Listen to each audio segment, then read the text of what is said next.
Hey guys, welcome back to another video of what if Morgan stayed with Rick in The Walking Dead. So let's get into it. We start off by seeing the governor preparing his Woodbury army to go attack the prison, and they all get ready and they hop in their cars and they pull up to the prison. The governor looks at the prison, but then Rick comes and aims his gun at the governor straight at his head, and Rick says he knows about Andrea and what he did and that she's on his side. And the governor says, "Who the hell's Andrea?"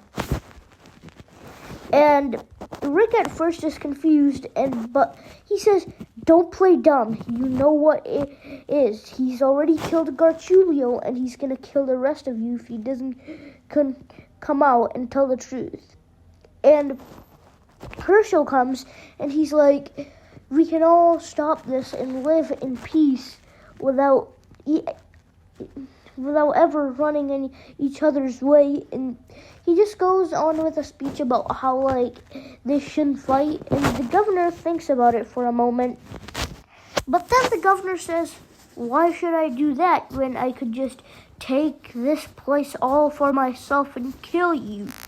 And you're probably going to be a threat for me in the future, so it's better just to get rid of the garbage surrounding me."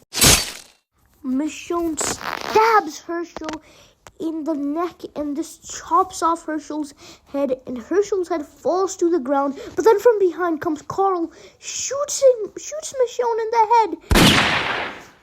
But then the governor shoots Dwayne in the eye 2 times. This slowly kills Dwayne, and this would make Morgan go absolutely crazy, and he gets his weapon and he starts destroying the governor's men and the zombies, and he's going full out on them. He's not going easy, and he is actually cooking them, let bro cook.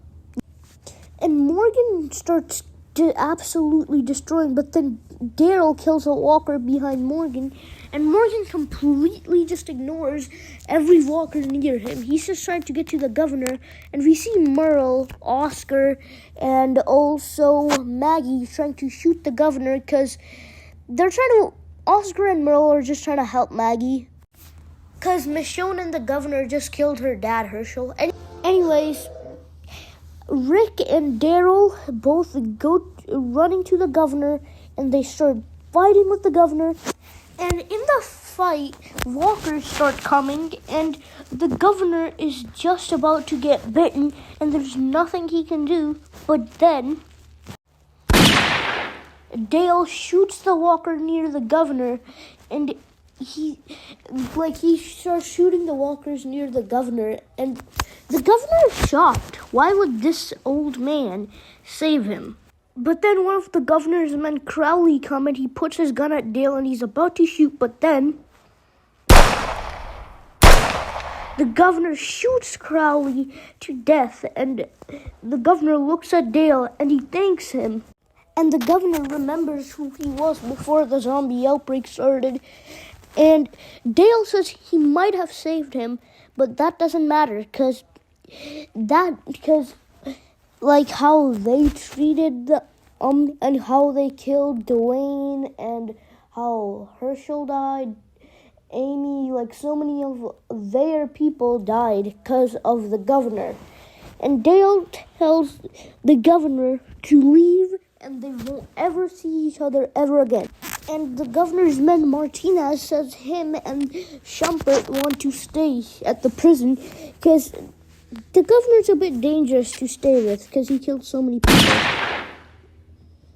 Rick shoots the governor in the neck, and the governor slowly falls to the ground, dying, and Rick says that there is no mercy in this world, and there's no forgiveness. He was too far gone. But while this is happening, the governor is turning into a walker, and he turns and he gets up and he bites one of the group members, and it's Ed. And he bites Ed in the eye, and Ed just doesn't there's no chance of him really making it. But then from behind comes Rick, and he shoots Ed in the head so he doesn't turn into a walker. Then he shoots the governor in the head 2 times because he's a walker, so he wants to make sure he's dead. And the governor dies, like the walker governor, because the governor's dead. And Dale asks, what the heck was that? You didn't have to kill the governor. And Rick says, I had to. It's survival. And after that, Dale would say, he didn't kill Herschel. He just killed Big Tiny and a couple others, but there was forgiveness. Rick tells Dale that there is no forgiveness for what he did to the group. He got many of our people killed. Amy, Andrea, so many of them. And Rick tells everybody who's staying to go inside the prison or else he's going to be real mad. But then Rick sees someone, and it's a baby, but this is not just any type of baby.